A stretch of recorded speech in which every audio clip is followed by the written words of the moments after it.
Assalamualaikum warahmatullahi wabarakatuh.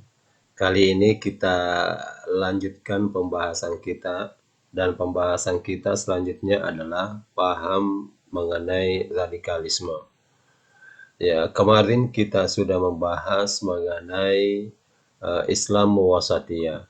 Nah, pada pertemuan ini kita akan membahas lagi masalah radikalisme.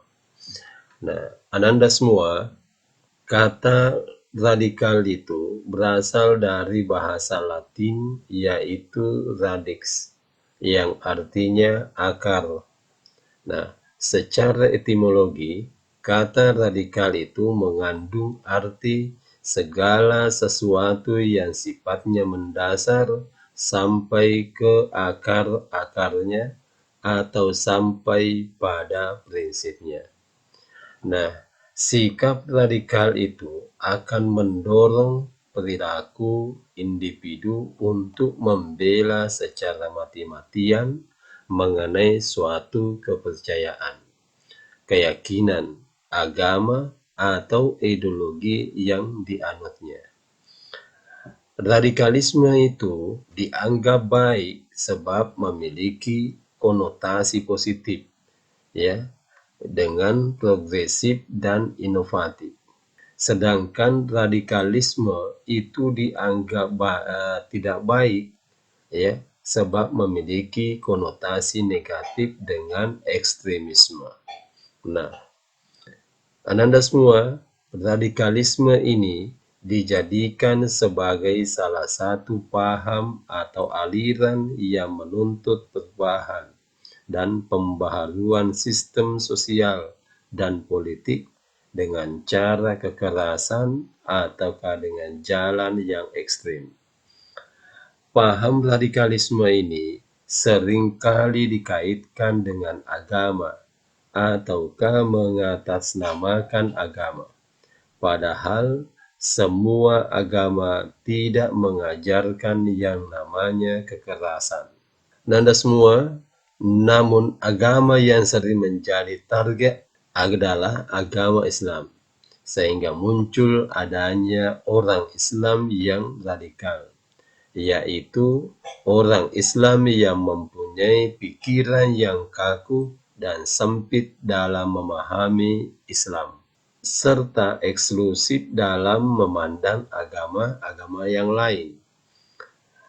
Radikalisme atas nama agama ini tidak jarang kemudian menimbulkan konflik sampai pada puncaknya terjadi yang namanya terorisme dalam tatanan yang membahayakan stabilitas dan keamanan bangsa. Anda semua, pada akhirnya radikalisme ini menjadi penyebab peperangan yang justru menimbulkan rasa tidak aman. Pada tatanan yang paling rendah, radikalisme itu sampai mengganggu keharmonisan dan kerukunan masyarakat. Contoh yang paling mudah kita lihat, ya, yaitu di tengah-tengah masyarakat yang di tatanan yang paling rendah itu kadang kita jumpai klaim yang menyesatkan, sesat, membidah-bidahkan, dan mengkafir-kafirkan bagi kalangan yang tidak sependapat dengannya.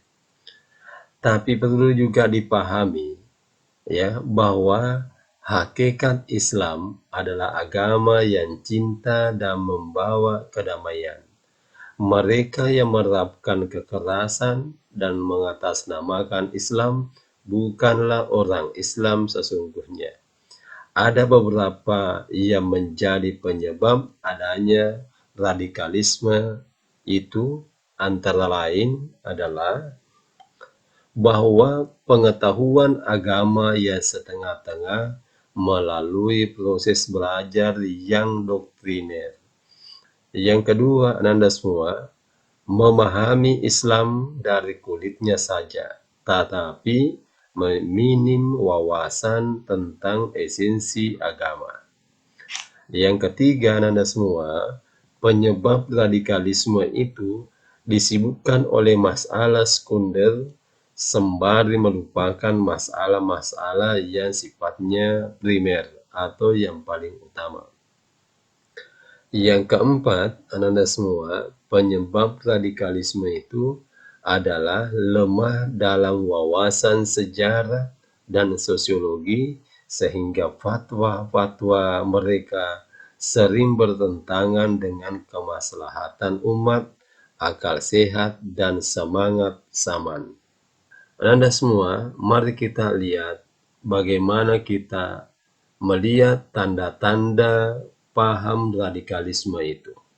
Ya, adapun tanda-tanda paham radikalisme itu adalah yang pertama, intoleransi dengan orang lain yang memiliki perbedaan pandangan dan mengingkari yang namanya fakta kebinekaan yang ada di Indonesia.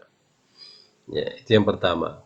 Dia tidak toleransi kepada adanya perbedaan, ya, bahwa suatu keniscayaan kita hidup di Indonesia ini dengan kemajemukan. Yang kedua adalah sikap berlebihan, yaitu berlebih-lebihan dalam beragama sehingga melanggar hukum dan norma agama itu sendiri.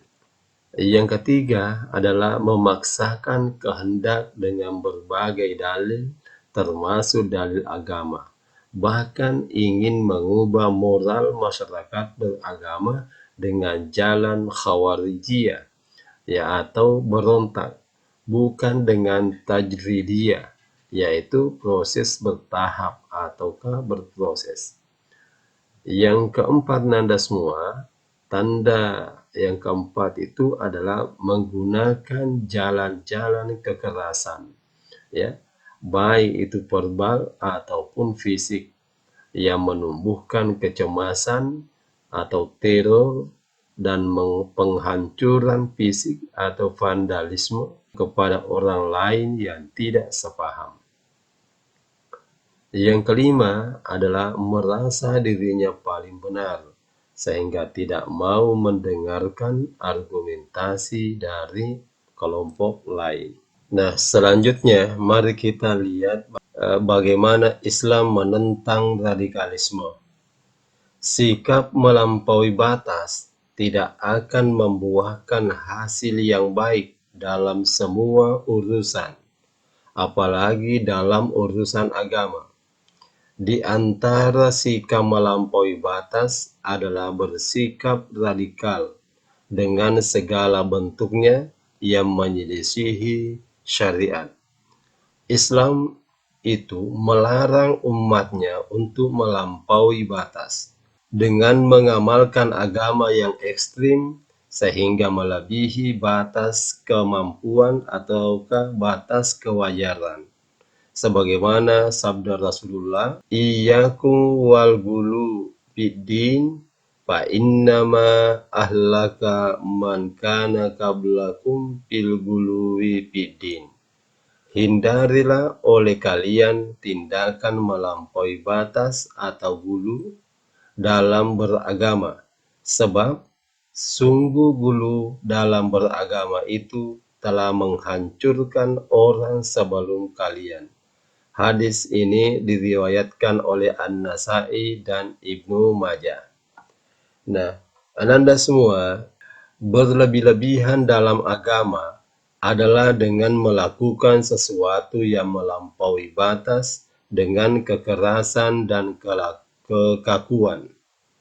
Islam dengan tegas menolak radikalisme sebab sangat membahayakan dan merusak syariat dan ibadah umat Islam, merusak tatanan dan ideologi bangsa, bahkan menimbulkan teroris dan pembunuhan. Maka paham radikalisme harus kita hentikan penyebarannya dengan berbagai macam cara.